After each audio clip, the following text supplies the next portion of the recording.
हरे कृष्णा सभी भक्तों को दंडवत प्रणाम। हरे कृष्णा गुरु जी दंडवत हरे प्रणाम। कृष्णा गुरु जी हरे दंडवत कृष्णा प्रणाम। सब भक्त को दंडवत प्रणाम।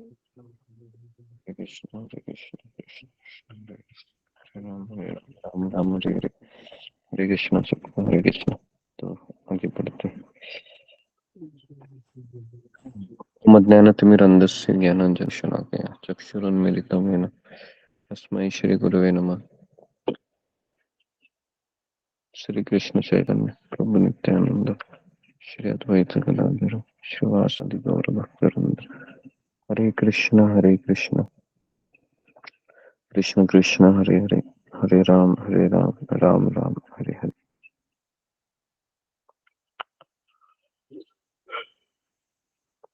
हरे कृष्णा। तो सबका स्वागत है सत्र में।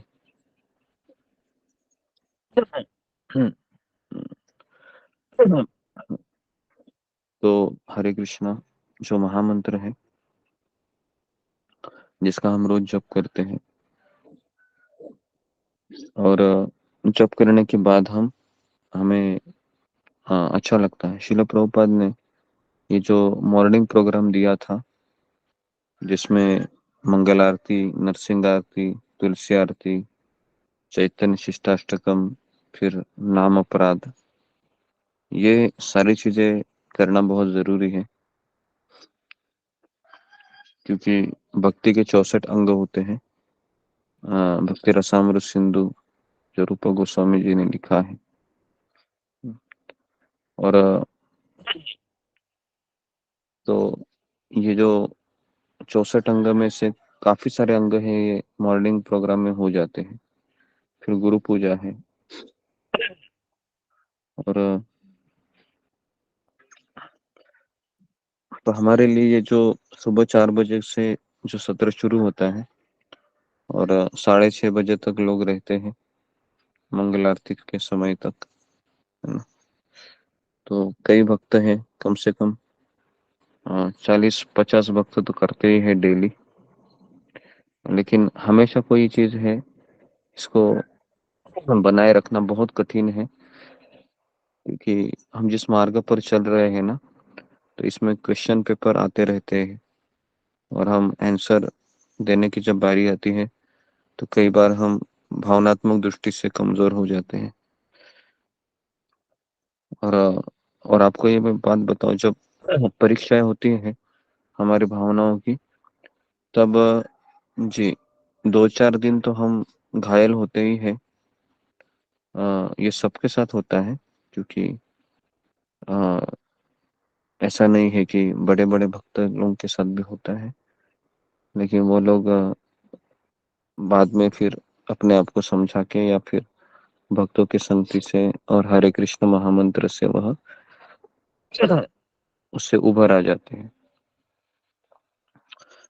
लेकिन एक साधारण व्यक्ति है, वह अगर केवल माला करता रहता है और भक्तों से संग में अगर वो आता भी है, लेकिन पूरी तरीके से अगर इन्वॉल्व नहीं है, सेवा नहीं कर रहा है, तो भी ऐसे कई लोग हैं वो चले गए हैं हमारे सत्संग में से, जो आते भी रेगुलर, लेकिन जो भक्तों से या फिर क्लास में सेवा नहीं करते हैं या भक्तों से ज्यादा बात नहीं करते हैं कृष्ण भावनात्मक विषय के ऊपर, तो वो लोग भी चले जाते हैं। एक बार परम पूज्य राधानाथ महाराज ने कहा था कि it is very easy to become prime minister of America, but it is very difficult to become a Goswami. तो कह रहे थे कि एक बार बहुत आसान है कि अमेरिका का राष्ट्रपति बनना, अगर मान लो कोई करता भी है, लेकिन बहुत कठिन है कि रोज हमको दासानुदास भाव से हरे कृष्ण महामंत्र का जप करके गुरु की आज्ञा का पालन करते हुए दिन निकलना, है ना। और जो लोग आ रहे हैं पिछले 1-2 साल से, तो मैं उनको प्रणाम करता हूँ, है ना। और मैं उनको अभिवादन करता हूँ कि वो रोज आ रहे हैं और शिल प्रभुपाद के आंदोलन में सहयोग दे रहे हैं और उनकी बातों को वह अपना जीवन का लक्ष्य मानकर चल रहे हैं। तो ये इतना आसान नहीं है क्योंकि घर परिवार में रहते हुए सारी जिम्मेदारी को निभाने के बाद सुबह जल्दी उठना, ये बहुत कठिन कार्य है, लेकिन फिर भी काफी लोग करते हैं, है ना। तो ये बहुत ही अच्छा है। लेकिन ये बनाए रखना है तो हमें दासानुदास भाव से जप करना चाहिए। रोज हमको ये सोचना चाहिए कि कृष्ण मुझे अवसर दे रहे हैं उनका नाम लेने का, और कृष्ण मेरे ऊपर कितना दयालु है कि उन्होंने मेरा जीवन को परिवर्तन किया। तो ये सारी बातें हैं, ये हमको सोचना चाहिए।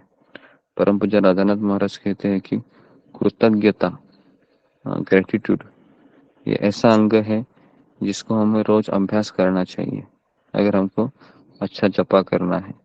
कृतज्ञता का अर्थ है कि मैं अयोग्य होने पर भी मुझे योग्यता प्रदान की गई, और योग्यता प्रदान होने के बाद अभी मुझे उसके लिए प्रयास करना है कि मैं अंतिम समय तक योग्य बना के दिखाऊं। क्योंकि आध्यात्मिक गुरु तो बीज देते हैं, भक्ति लता बीज, ब्रह्मांड भ्रमिते कौन भाग्यवान जीव, गुरु कृष्ण प्रसादे पाए भक्ति लता बीज। तो हम ब्रह्मांड में घूमते घूमते अभी हमें ये मनुष्य देह मिला है, और मनुष्य देह मिलने के बाद भी हमारे अनर्थ हमको इतने मारते हैं कि ऐसा लगता है कि कृष्ण, आपके सिवा तो मैं मर ही जाऊंगा, मैं तो जिंदा भी नहीं रह सकता हूँ। आपका हरि नाम है, आपके भक्तों का संग है, इसके लिए कैसे तो जीवित जीवित है ना, जी पा रहा हूँ। नहीं तो बहुत कठिन है, क्योंकि अभी तो मुझे सब पता चला है कि मेरे अंदर अनर्थ है ना। और मुझे ये भी पता चला है कि इससे निकलना कैसे है। और अगर मैं अभी ये छोड़ दूं और बाहर की दुनिया में चला जाऊं तो और भी मुझे जूते पड़ेंगे, क्योंकि हम जी नहीं पाएंगे, पागल हो जाएंगे हम। इतना सुना है हमने, है ना। तो इसलिए हमें बस बने रहना है, लगे रहना है, और एक कृतज्ञता कि किसी ने मुझे योग्य बनाया है ना। सारे भक्तों ने मुझे योगदान दिया है ताकि मैं इस भक्ति मार्ग पर चल सकूं, और इसके लिए मैं हर एक व्यक्ति का आभारी हूँ जिसने मुझे इस मार्ग पर चलने के लिए मदद किया। तो ये कृतज्ञता का भाव बहुत जरूरी है। अगर कृतज्ञता नहीं है तो हमारा जपा भी अच्छा नहीं होगा। कृतज्ञता व्यक्ति के जीवन को कोमल बना देती है, हृदय को।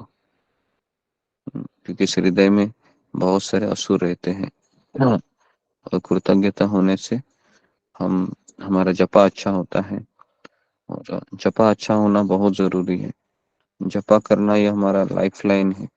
लेकिन वापस मैं कह रहा हूँ, हरे कृष्ण महामंत्र का अर्थ है कि हे राधा रानी, मुझे कृष्ण की सेवा में लगाइए। अगर आप सेवा नहीं करते हैं तो फिर गड़बड़ है।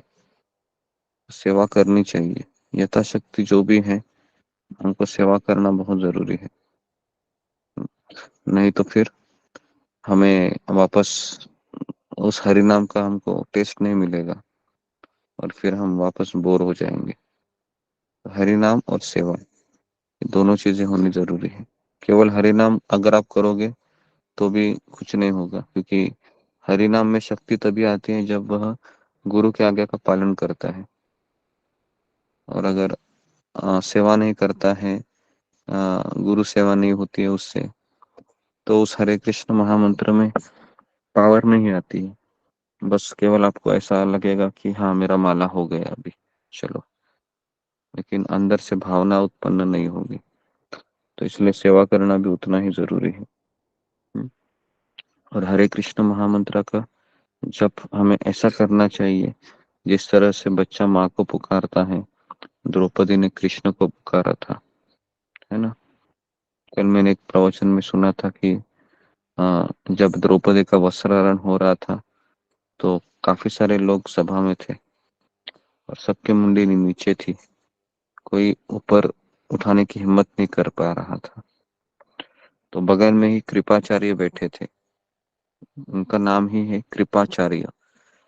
तो कृपाचार्य ने हिम्मत करके द्रौपदी को सिग्नल दिया कि ऐसे ऊपर की तरफ तुम है ना अभी पुकारो, क्योंकि यहाँ पर तुम्हें कोई हेल्प नहीं करने वाला है ना। तो कृपाचार्य का नाम से उनको याद आया द्रौपदी को कि मुझे अभी कृपा ही बचा सकती है। फिर उसने कृष्ण को पुकारा। तो इसलिए सफल जपा का महत्व है कि मेरा कोई नहीं है कृष्ण आपके सिवा, और मैं आपको पुकारूंगा, मैं आपको पुकारूंगी, ताकि अ, आप मेरी सहायता करें, आप मुझे कृपा दे। उस कृपा के सहारे ही मैं जी सकता हूँ, उस कृपा के सहारे ही मैं जीना चाहती हूँ। इस तरीके से। तो ये कुछ शब्द है जो मैंने आपके सामने रखे। तो हमें जप करना चाहिए, और जब हमें रोज हम करते हैं, लेकिन जप करते समय 16 मालाएं हमारी एक सिटिंग में होनी चाहिए। उधर ही बैठिए, आप कहीं जाइए मत। अगर आप बोलोगे मेरा 4 माला हो गया अभी मैं उठता हूँ, तो फिर हमारा मन वापस डिस्टर्ब हो जाएगा। तो हो सके तो एक ही जगह पर बैठिए, और वहां पर बैठकर ही आप सारी मालाएं कीजिए। ठीक है। अगर आप उठेंगे तो वापस आपका मन है वह ये हो जाएगा, गड़बड़ हो जाएगा। तो यहाँ पर मैं रुकता हूँ। सबका बहुत बहुत धन्यवाद। हरे कृष्णा हरे कृष्णा कृष्ण हरे कृष्ण कृष्ण हरे गुरु जी, कृष्ण प्रभु जी, राम जय राम प्रणाम। दंडवत प्रणाम गुरु जी। हरे